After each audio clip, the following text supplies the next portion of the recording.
First time namin mag-Boracay kasama ang 11-month-old baby namin. Magandang ideya ba to? Sa video na to, makikita nyo ang tunay na experience namin sa Boracay.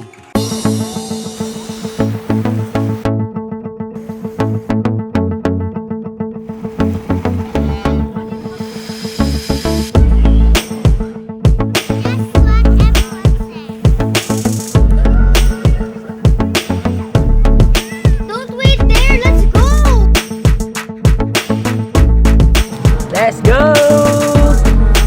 Dandahan kayo mga viewers kasi baka matulog kayo.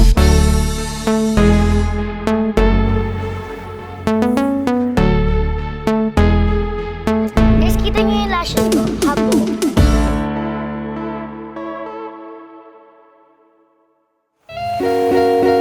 Hi guys, Daddy James here. Finally, natuloy din ang Boracay trip namin. Kasama ko ang wife ko, parents ng wife ko, ang madaldal naming pamangkin na si Brianna, at ang baby namin na si Sky. Pero ang tanong, magandang ideya ba talaga mag-Boracay kasama ang 11-month-old baby?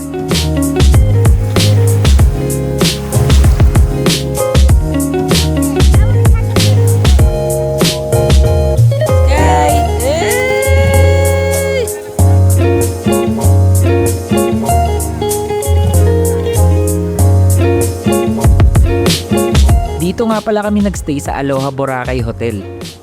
Maganda yung hotel, maaliwalas at mababait yung mga staff. Hindi man siya beachfront, okay na din ang location dahil mga 100 meters lang ang layo sa beach at malapit din sa main road. May restaurant din sila at pwede din kayong magpa-arrange ng iba't ibang water activities.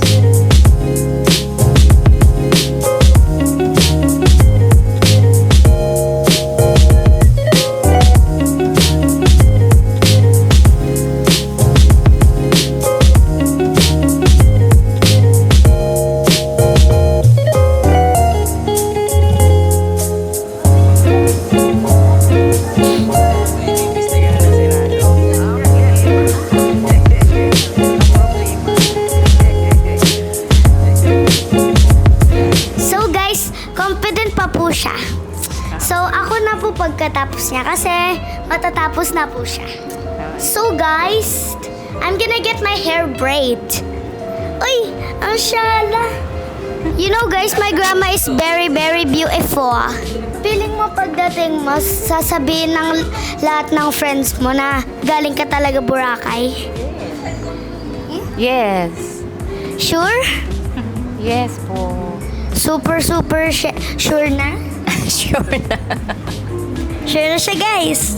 This is our braider.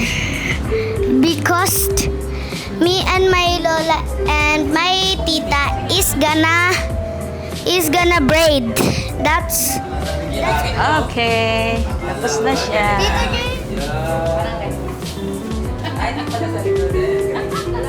Kasi pangarap ko to lang since when I was born.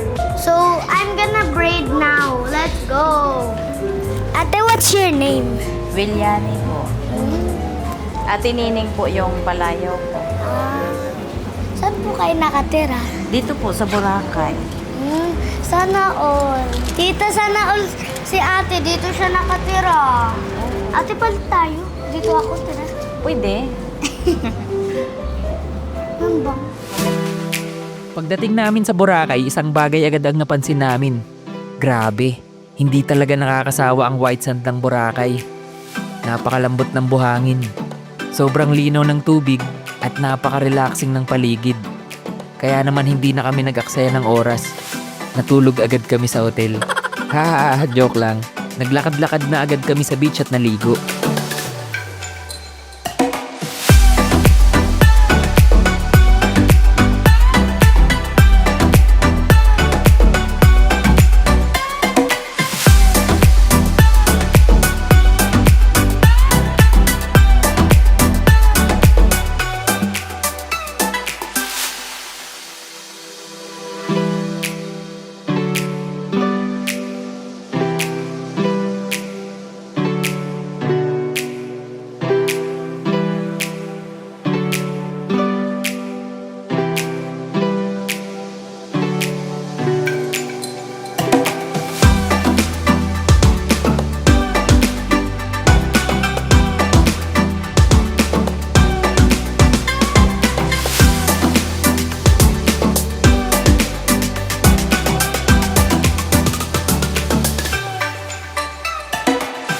Hi guys, ako nga pala si Sky. First time ko dito sa Boracay. Nung una medyo natatakot pa ako sa buhangin at tubig. Pero pagtapos ng ilang minuto, mukhang nag-enjoy na din ako.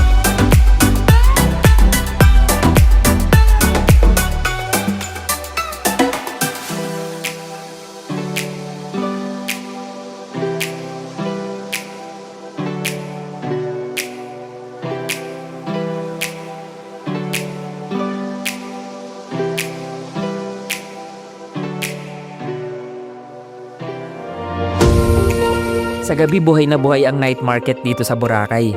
Maraming pagkain na pwedeng pagpilian at meron pa silang live band kaya mas lively ang atmosphere.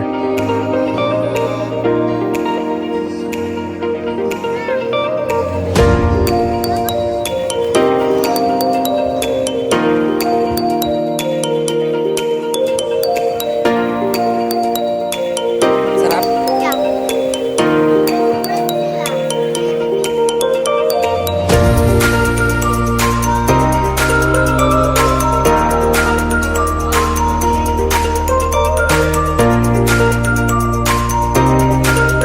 May kasamang buffet breakfast nga pala yung package na inavail namin sa hotel.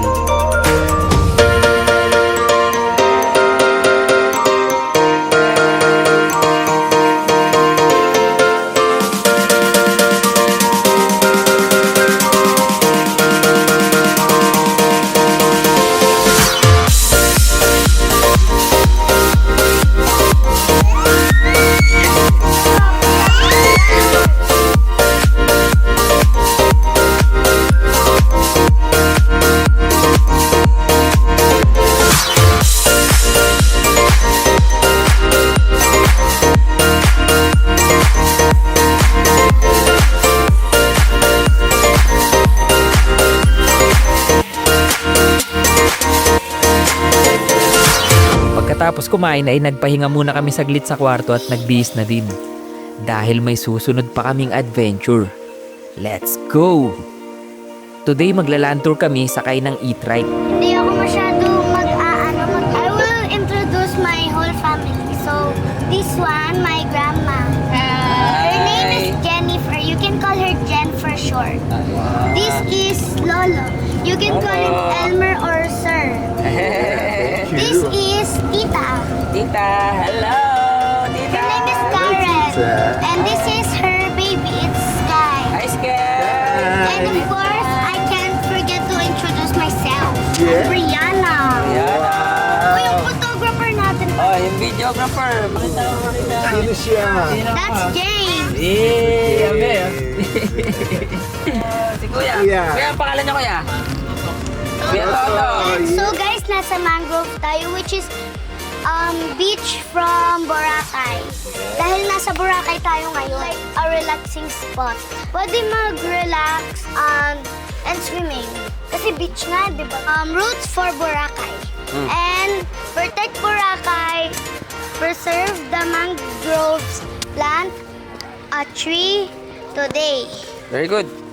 So, let's go! So, guys, nakapila kami and here. Ayan, guys, so mayroong mga design yung ibang patusok. Yan, guys, yung mango grave. Pero parang siyang tree. Mangrove. Mangrove. Mango Ay, grave. naging grave. Naging libingan ng mga ano ah. Libingan ng mga mangga to, guys. Look, guys, may nakita kami flower. O, yan, di ba? Ang ganda, bongga. Pares din kami ng tita ko. Okay, guys, let's go. Babalik na ulit tayo sa e-try. Plant a tree today. Next tayo ay saan? Walabog Beach.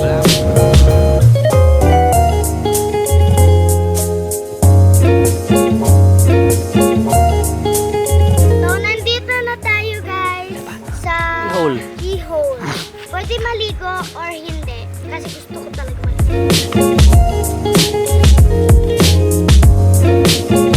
Hi. Hold my pimple.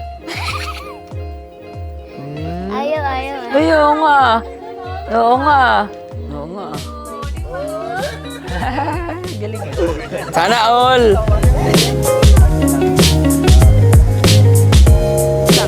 Now here at the Keyhole. And we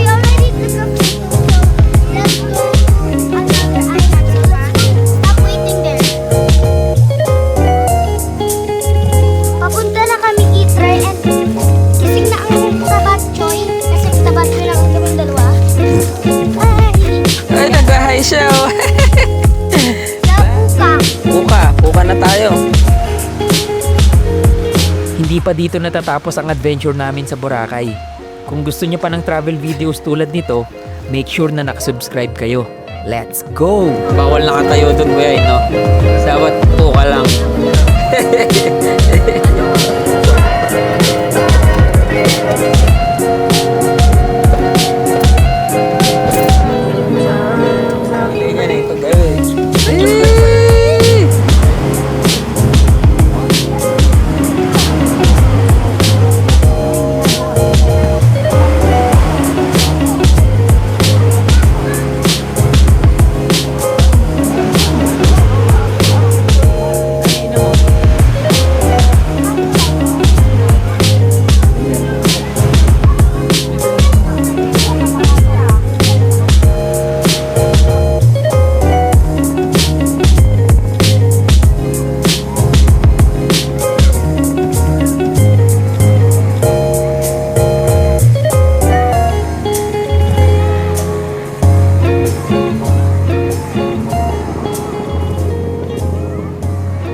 Hello guys, kumakain ako ng okra.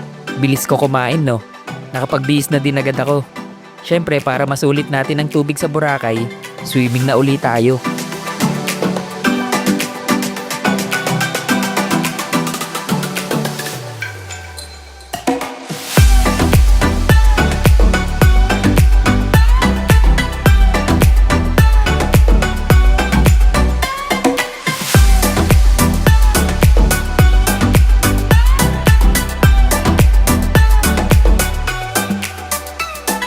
Hindi gaya noong una na natakot si Sky sa tubig, this time, mas na-enjoy niya na yung dagat.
Ayan, mag-water activity naman kami. Maganda ang sistema nila dito sa Boracay. May isang registration area lang para sa lahat ng water activities. Tapos, susunduin kayo ng speedboat papunta sa tinatawag nilang platform kung saan magsisimula ang mga activities.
Nag-avail kami ng activity na tinatawag na UFO ride.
Pagkatapos ng ilang araw namin dito sa Boracay, masasabi ko na kahit maraming tao at medyo magastos, Boracay is still one of the most beautiful places in the Philippines. At para sa amin, mas naging espesyal ang trip na to dahil kasama namin ng pamilya. Kung nagustuhan nyo ang video na to, huwag nyo kalimutang mag-like and subscribe. Kita-kits tayo sa susunod na adventure. Let's go!